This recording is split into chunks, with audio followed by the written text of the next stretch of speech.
Well, hey, friends, welcome back to the Pressing On podcast, where our goal is simply to amplify voices of perseverance, specifically among those who are persevering through healthcare trauma, long-term hospitalizations, and those that are on the journey of pediatric transplant. In today's episode, I have the privilege and honor of interviewing my friend and fellow transplant parent, Sarah Vargas. Sarah is currently a manager of credit and collection, but one of her more meaningful titles is Rosie's mom. Her daughter, Rosie, was born a little over a decade ago with a rare metabolic disease called Maple Syrup Urine Disease, a sometimes fatal condition in which the body is unable to process certain proteins. Sarah and her husband, Tony, who's also a dear friend, they've been married for over 10 years and have persevered through not one, but two pediatric liver transplants with their daughter, Rosie. And they've literally moved across the country for her health care.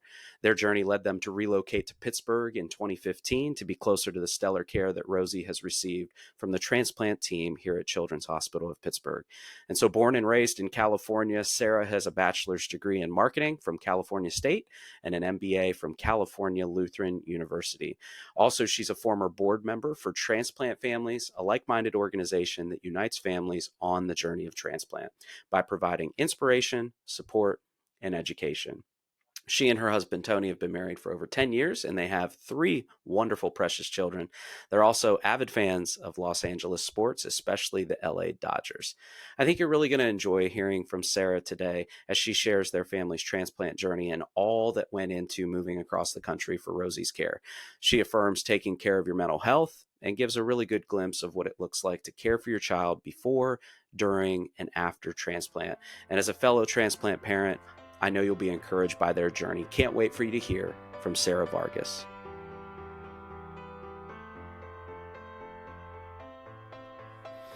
Well, hey, Sarah, thanks again for joining the Pressing On podcast. We really appreciate you guys.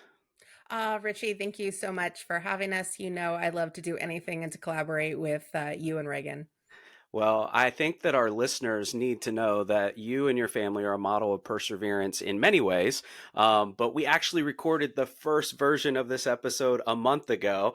And so you're persevering with me. We had some technical difficulties, and this is like round two for your episode. And so I'm pretty stoked that you get to share all of these insights on your family's transplant journey and the way that you've persevered. So even in a small sense, thanks for persevering with me technologically over the last month. Oh, it's how it goes. You know, I think we've all learned the ins and outs of doing things remote over the last 4 years with the pandemic. So I'm happy to do this. Awesome. Well, hey, as we speak right now, your Los Angeles Dodgers are in the playoffs. So I'm not Yes. sure how you and Tony feel about that one because our Pirates here in Pittsburgh are not. So we're huge Dodger fans. So part of growing up in California is, you know, it is a unique place to live in the sense that it is beautiful weather. It is the melting pot of the United States. Sure. I actually dated someone who was from Pittsburgh, went to University of Pittsburgh and grew up out here. And I had been to Pittsburgh before I met Tony. And Okay. so I was a little familiar with the city. But yeah, growing up in California definitely gives you a unique perspective. You know, you really do think that you have the best of everything living in one of the two biggest cities in the country, right? You have New Sure. York and Yeah. LA. So you think, you know, it's West Coast, East Coast, but everything would be the same. But not all things are created equal, especially when it comes to medical care. Yeah. So yeah, that definitely was an eye opener for me.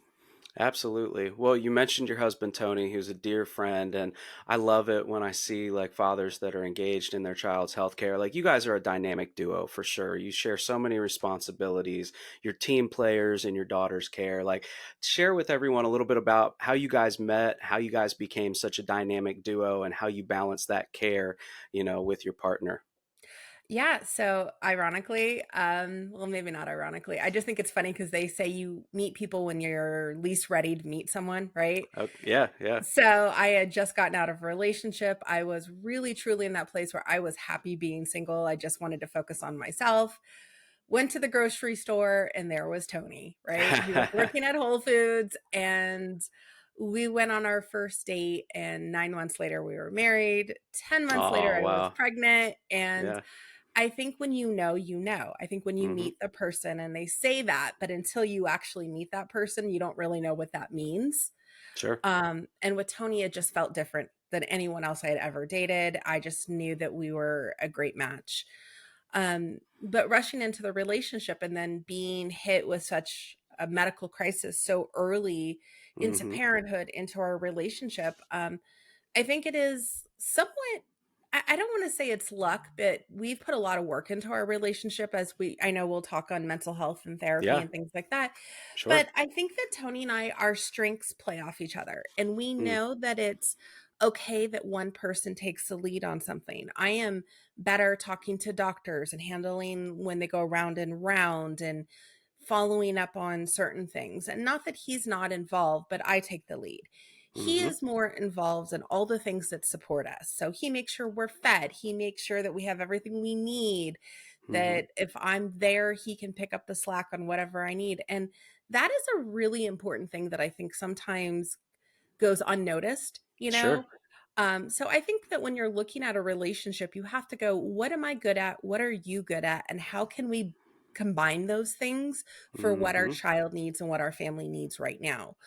And it is really easy to let your marriage kind of go on the back burner. I think we had, had talked on Yeah. the our first try Sure, that yeah. dating is hard, right? Like Right. if your child just had a transplant and you're in that first year, and Mhm. that's okay. You can't live to society's expectations of people who have a typical child who's healthy and you're doing Right. everything. You're living in a very different world. So, but I do think it is important once things start to settle down, um, and even in between, to kind of really do check-ins, talk to each other, see how you're feeling. What do you need from me? What do I need from you? And Yeah. really just always keep that open line of communication. I Mhm. think men feel like they need to be strong for their women, and that's Sure. great, but, they have emotions too, right? Like, Yeah. Uh-huh. so No, I mean, I resonate with what you're sharing because you guys are a great example of collaboration, right, with whether it's your spouse or your partner or whoever's going on this transplant journey with you. If you're listening right now, it's important to do those check-ins like Sarah's talking about. I know for Reagan and I, we use the phrase like, hey, I'm going to take point on this, and then she's going to run point on this, whether it was following up with insurance or ordering meds or dosing the meds on a daily basis or just paying the regular family bills that exist.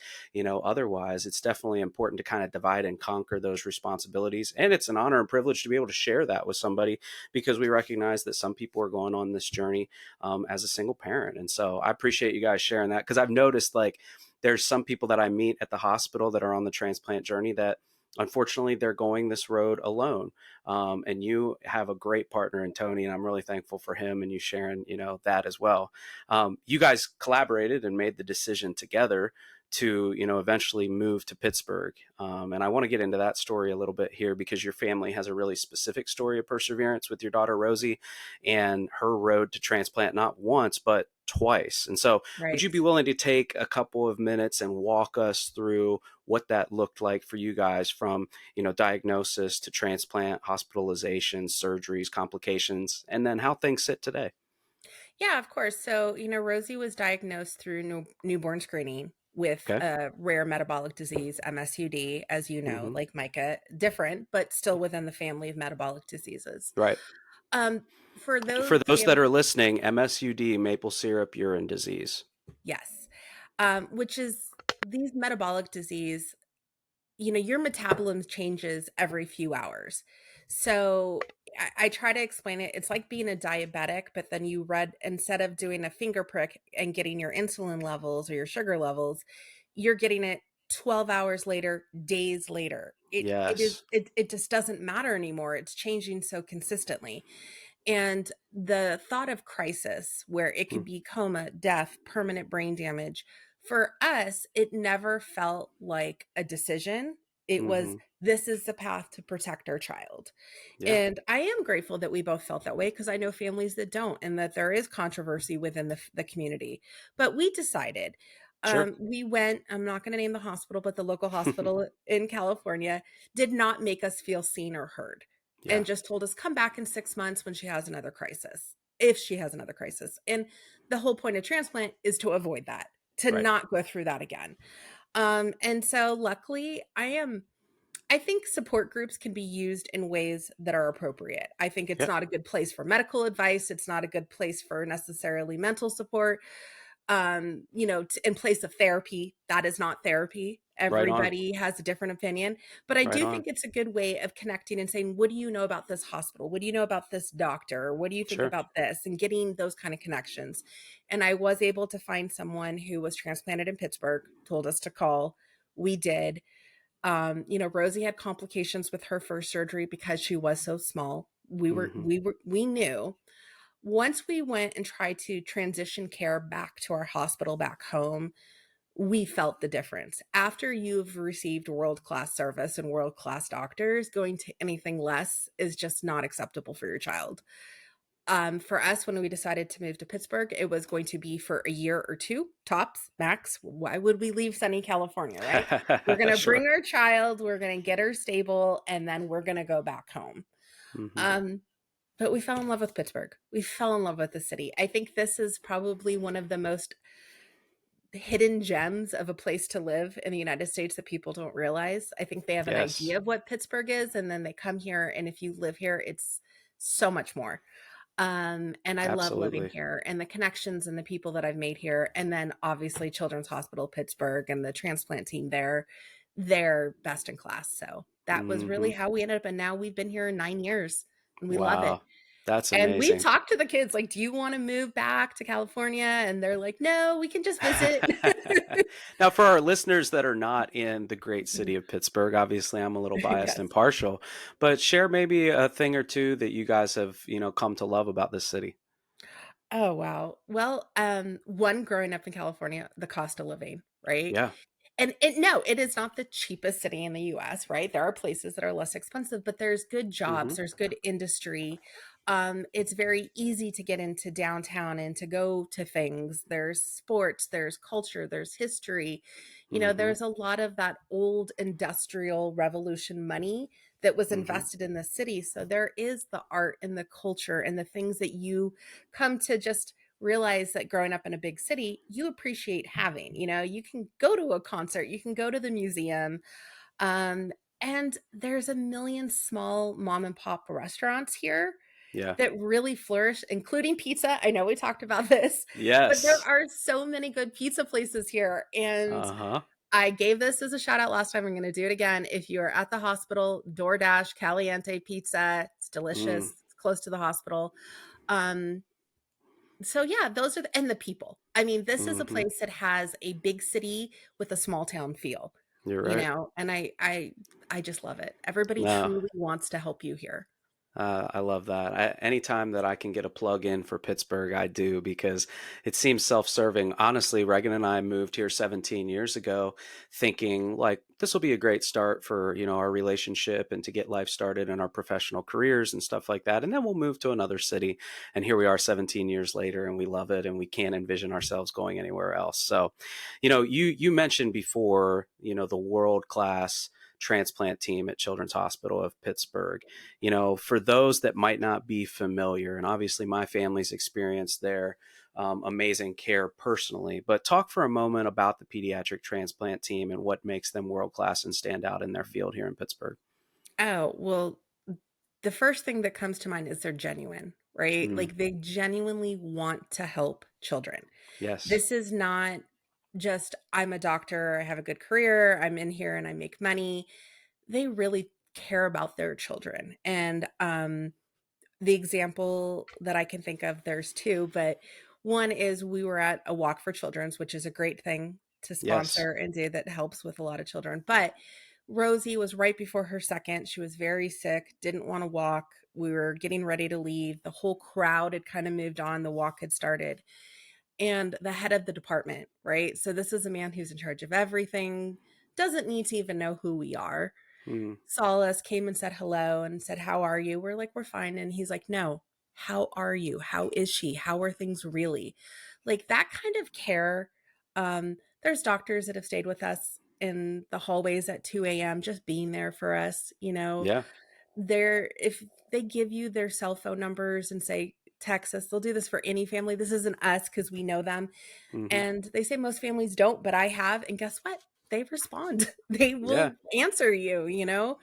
And then it's beyond that, right? So amazing doctors, but you have amazing physician's assistants, coordinators, NPs, nurses, just everything. And it's also the way that everything is connected. So all the Mm, specialties that you have to go to, you think you're only with yes. transplant, but you could be seeing endocrine, you could be seeing nephrology, you could be seeing, neurology. I mean, it depends on the child, right? Or if Hmm. your child has other underlying conditions, all of those specialty services work really well. We work with immunology, endocrine, neurology, everything, and it's all seamless and they all communicate and talk to each other. Man, that's amazing. That's our experience as well. And I wouldn't have it any other way. I mean, they're truly amazing. And I always say that, they're folks that are not just experts in their craft, but definitely have a compassionate, yet honest bedside manner that is super kind. So I appreciate you sharing that about our local hospital here in Pittsburgh.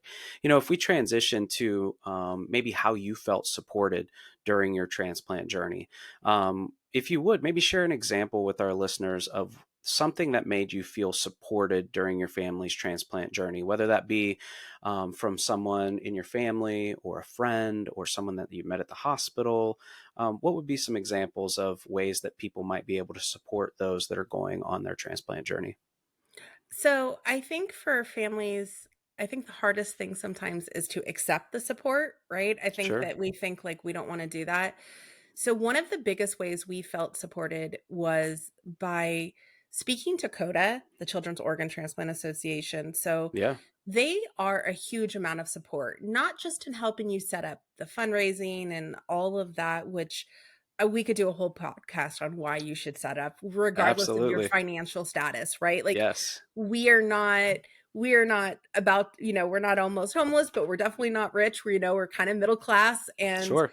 I felt like, no, we don't want a handout. So, but people want to help. And sometimes Yes. when people don't know how to help, a financial contribution to go to the family is something that they know they can do. It makes them feel better.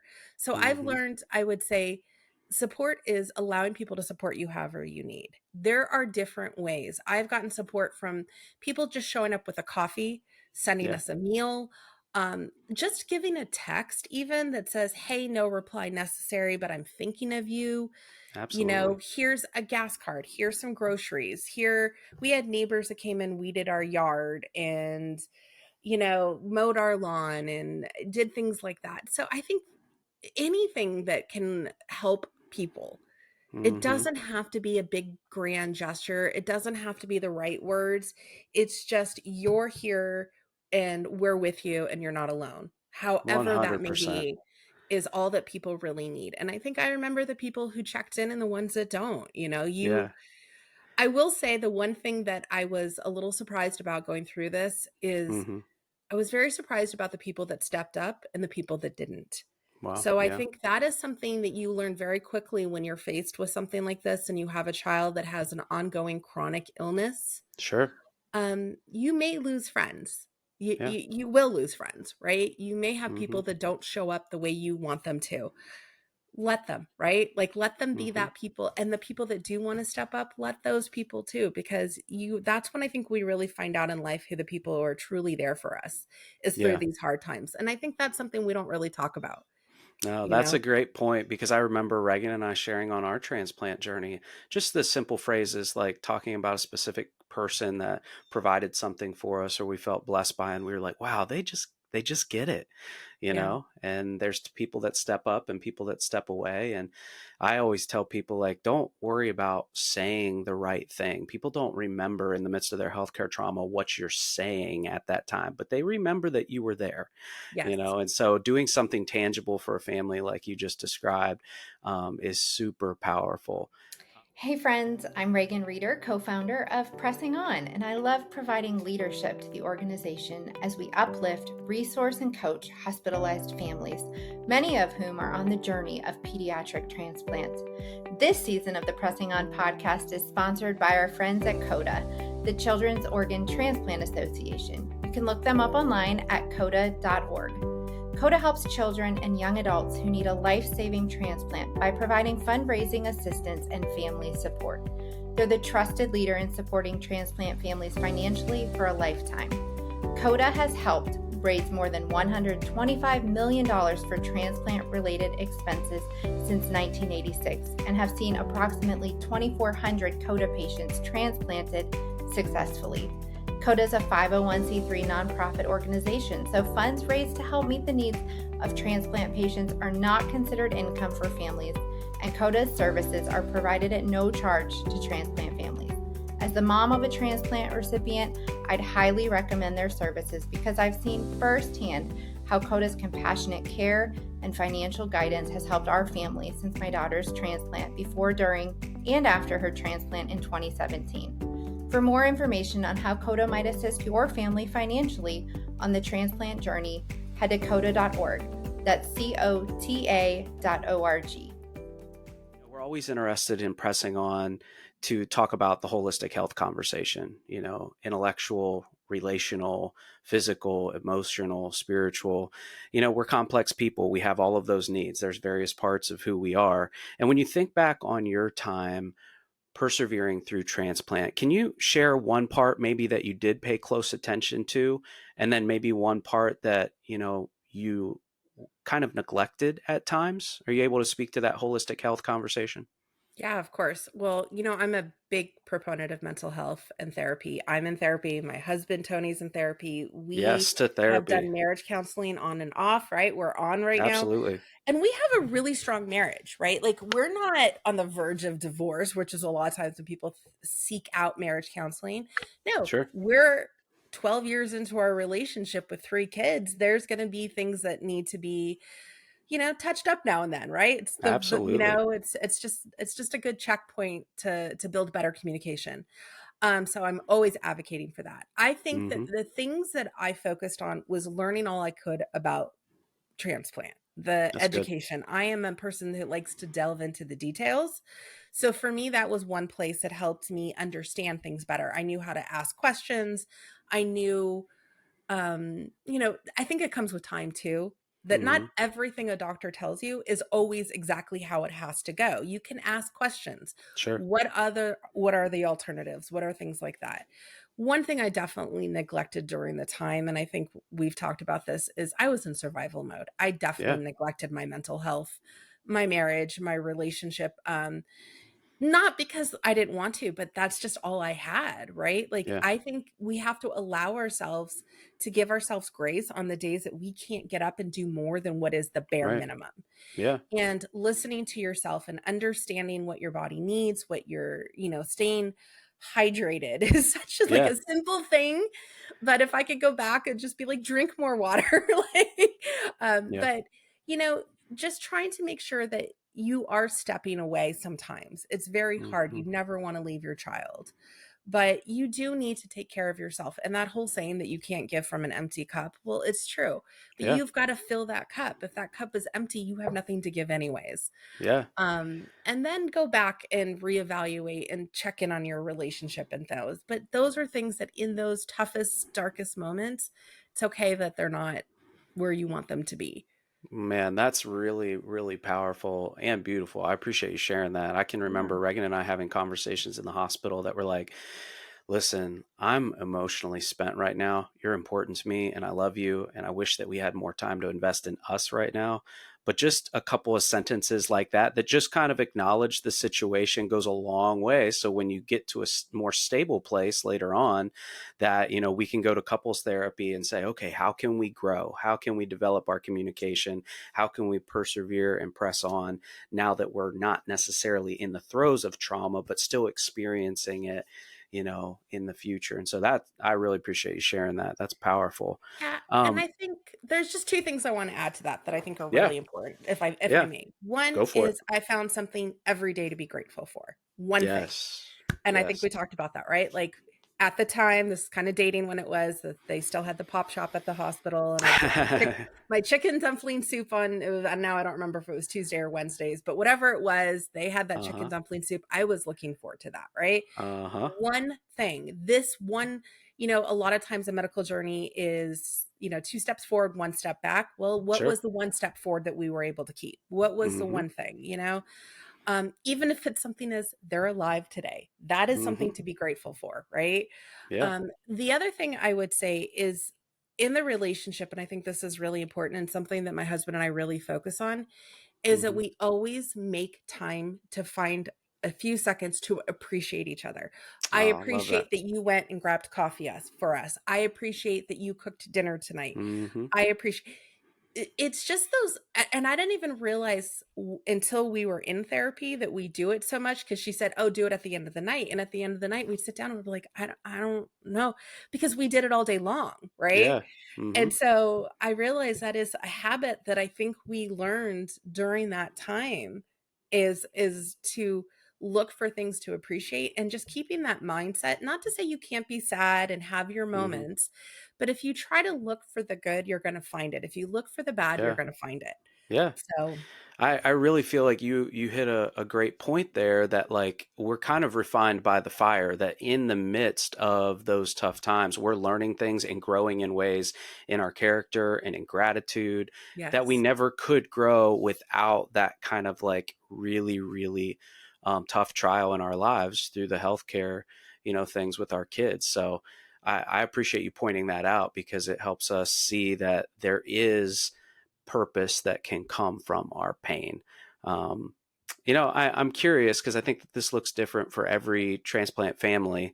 Those that might be listening are on the journey of transplant. Their children might be hospitalized. They might have had a chronic illness, or they're just simply looking for some encouragement from families like yours that have persevered.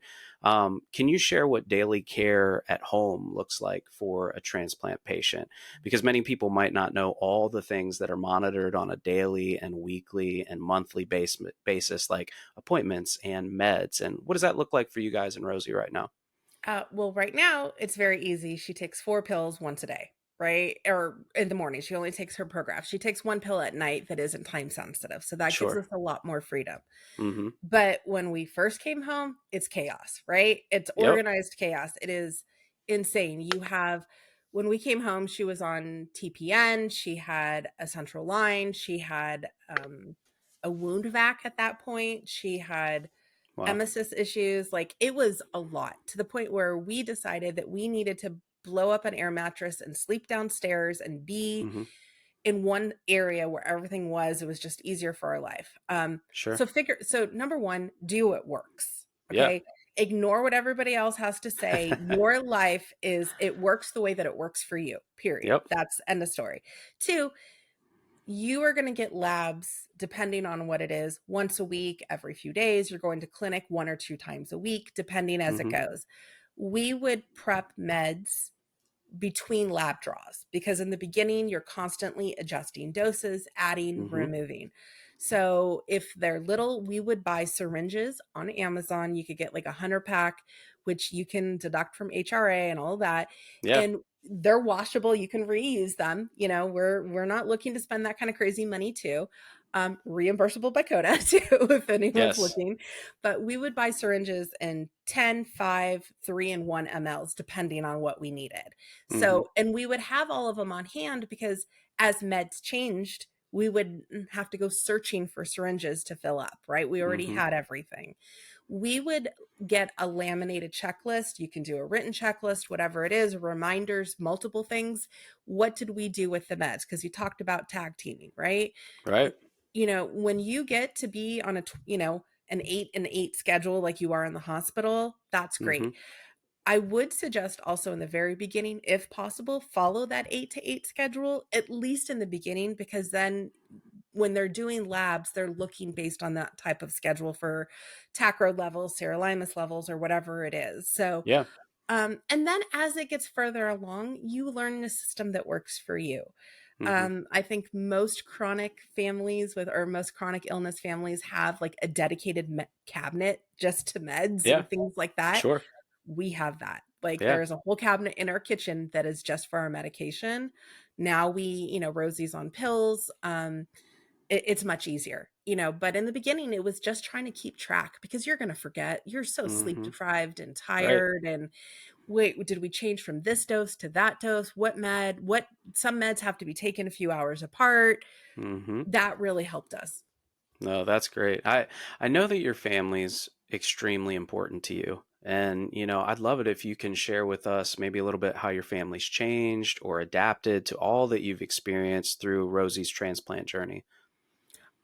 Well, I mean, the biggest change is that we live in a different city, right? Yeah. And I mean, so the fact that we live in a different city and have created a whole new life is Yeah. probably been the biggest change, but it has been the best change ever. Oh, So when you talk about coming out of the fire, like the yeah. phoenix rising, I feel Mm-hmm. like our family really did rise from the ashes of what was probably some of the hardest times to discover a whole new life.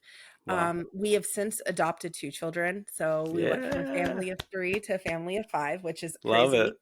But finally having Rosie healthy, knowing that she has her medical team right there, has given us a freedom to just really enjoy life. I think that is Mm, one of the most important lessons is it's really easy to live in fear. Don't touch this, don't do that, don't be around this. And I think sure. there is a time and place for that. I think hypervigilance comes out of this with your Mm, child, but you did this so that they could live their life. yeah. Allow them to live their life. Don't be, you can be risk averse to a point, but don't put them in a bubble. Let them go Mm-hmm. be a kid. Yes. There's certain things that we don't let Rosie do. We don't play on the mall playground, but I wouldn't have let any of my kids play on the mall Yeah. playground. I think it's gross, right? Like, Right. that's just disgusting to me. I mean, like, that would have been before, so Uh-huh.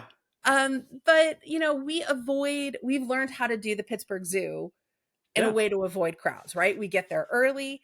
We Mm-hmm. do a lot of things where we kind of do the walk backwards, where you start with the aquarium and then move Yeah. your way around.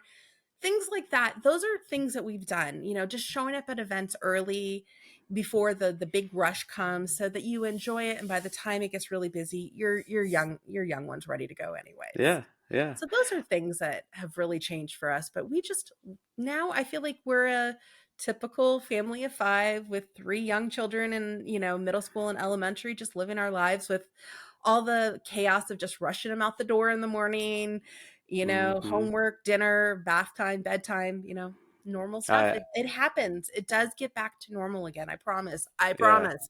No, I Like, appreciate you sharing that because I mean it's definitely a risky journey, but a beautiful journey that you can't keep your kids in a bubble. That like you said, there is a time for precautions and stuff like that, but you guys have made the choice to go out and expand your family and live your life, and it's a beautiful thing to witness and see.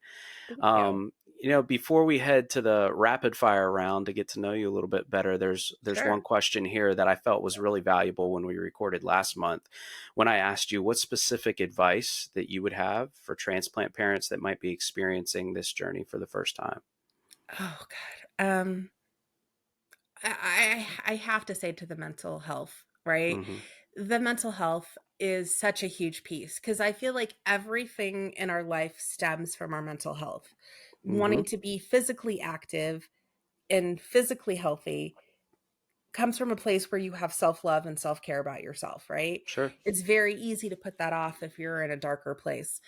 This is a trauma to parents or to Yeah. caregivers, right? Whether you're, like you said, if you're a single parent, if you're doing this with family helping you or Mm-hmm. whatever, friends, it is a trauma. Our children are resilient and strong. They are Mm-hmm. looking to us how to respond. So how we present to them matters. Things I've never done. I've never lied to Rosie about medical treatment. I Yeah. might tone it down a little bit, Sure. but I never say, "Hey, we're going. Well, am I going to get labs? Am I going to get poked?" I don't know. Maybe if I don't know. Right. Because the few times that I've been like, no, and then they're like, oh, by the way, we're going to do this, it destroys trust. Sure. Um, I also, not to say that you can't show emotion to your children, but when they're in the hospital, when they're going through this, I think you Mm-hmm. have to have a positive front. Yeah. I didn't cry in her ICU room. She didn't hear that. I went down and privately had those moments and anybody else because they need to know that you're safe and that they're safe but they look to you for that. And so Absolutely. they need to know that you're in charge, you're okay, I've got you, you're okay. Mm-hmm. And then, of course, as they become age appropriate and as it becomes an appropriate place, I definitely think our children should see us go through all our emotions. Sure. Um, but it is chronic PTSD to a point. There are things that Mm-hmm. can still trigger that. Acknowledge that. Work on healing from that. And really just don't forget to accept help, and don't Mm. forget to give yourself grace for however you grow out of this journey, however Yeah. you change, because you're going to change. You're not going to be the same parent that you were before. You're just not. And that's necessary. That's a good thing. We Right. all grow, right? That's Like, growth. so, That's growth. Yeah, one of the things that spoke to me that you shared before is, that I wrote down was don't think too far ahead or you'll oh, be a yes, little bit that too. overwhelmed. And I mean, whether it's advocacy or listening to your gut or being honest with your emotions, caring for your child, like I think that you shared a lot of really helpful and encouraging things that parents are going to be able to glean from. Yeah, Um, absolutely. If something is wrong with your child, you know your child best. If yes. something seems wrong, speak up. Don't be afraid to page them at 2 a.m. Don't be afraid to call them. They want you to call, because you're either going to get one of two things. You're going to get that you get peace of mind that it's nothing, it can wait. Or Yep. there are times it's like, no, this is serious. You need to come in. Mm-hmm. If your child has any sort of central line, drain, things like that, and they have a fever, you're going in for 2 days. Mm-hmm. Just accept it, have a Yep. go bag, be ready. Yep. Because let me tell you, potential sepsis is serious and you don't know. It could just be a Mm-hmm. cold, but they're not going to mess around. And do not mess around if you have a fever in any sort of drainer line. It's not worth it. Okay. No. Nobody wants to go inpatient again, especially if you were just there. Do it. Right. And two, advocating for yourself. And then for me, I've done work with, obviously, with you guys. I've done volunteer work with CODA, with CORE, Yeah. with Transplant Families, with the Starsel Network.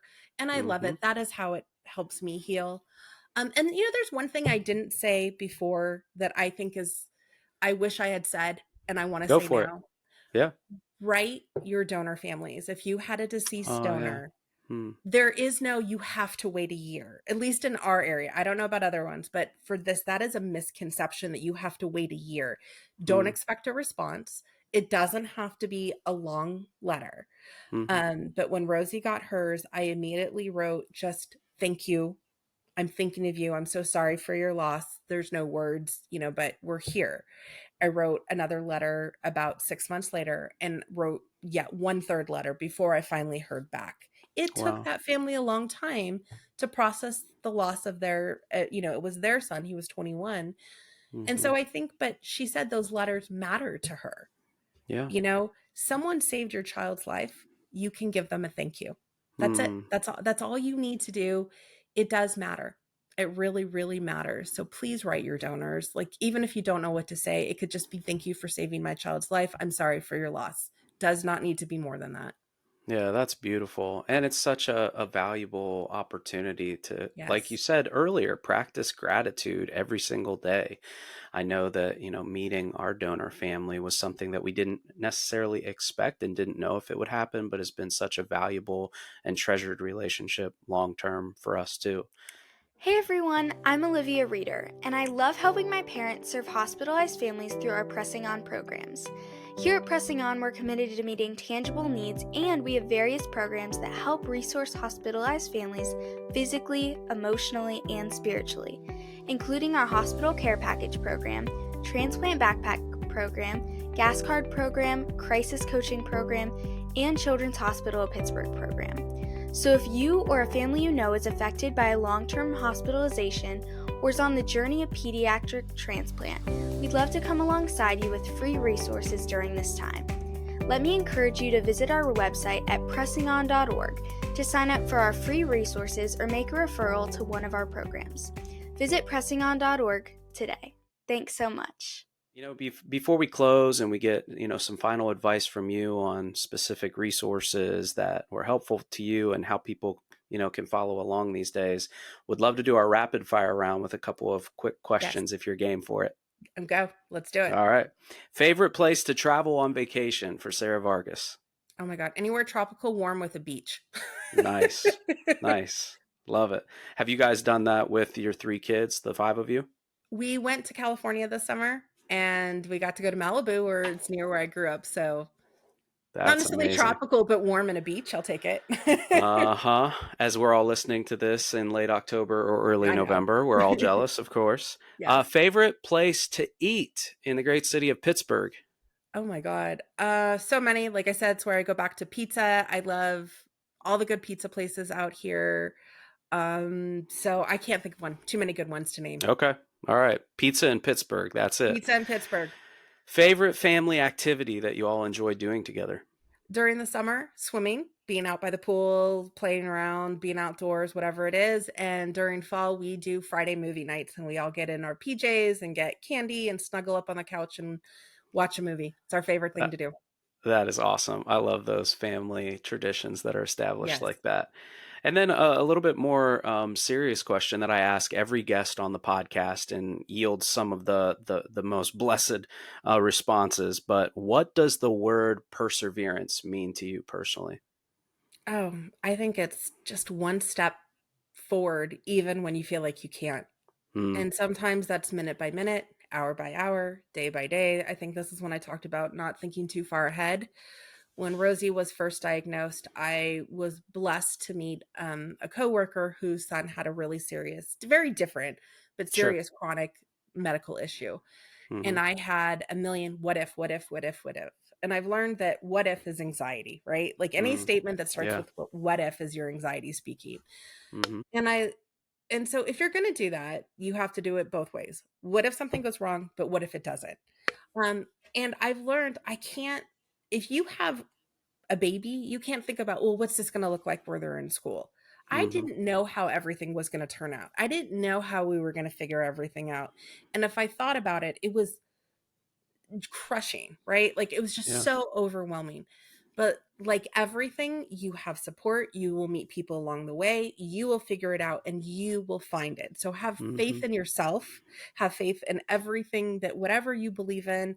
You know, my husband is a devout Catholic, you know, he believes that there is a plan and that our life is going to turn out. And I believe that we figure things out when we have faith that we find the next step Sure. and just believe in that. I think that's what I've learned. Hmm.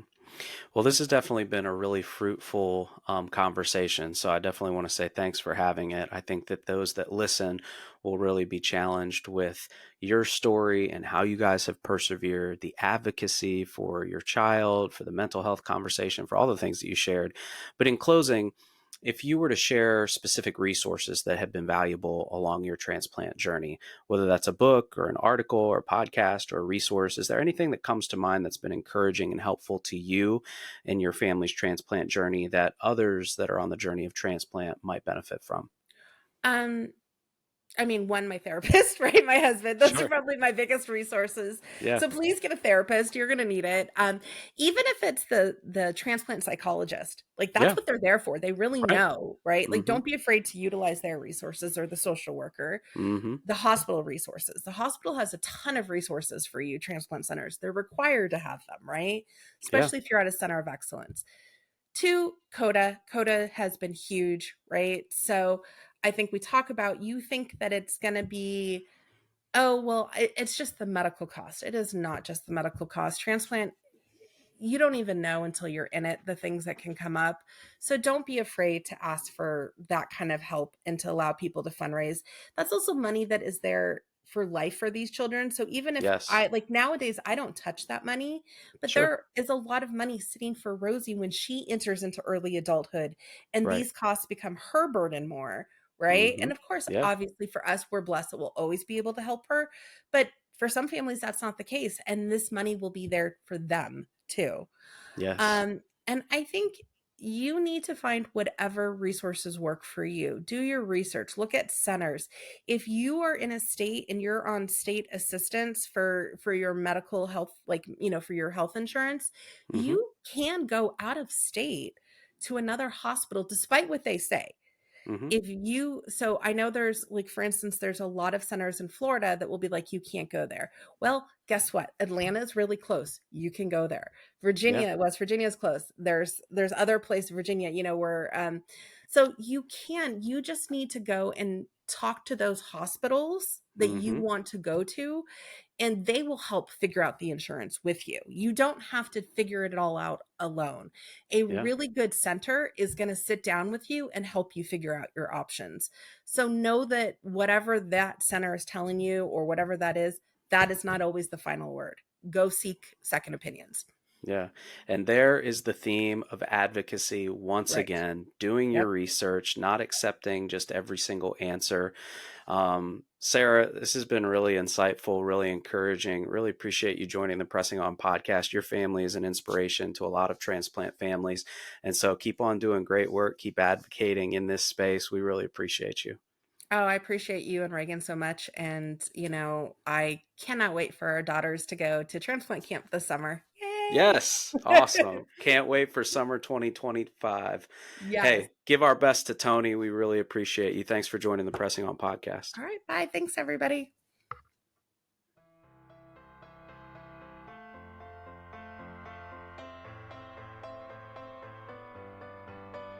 Hey, thanks so much for listening to the Pressing On podcast. If you found this episode inspiring and helpful in your journey of perseverance, we appreciate you sharing it with others.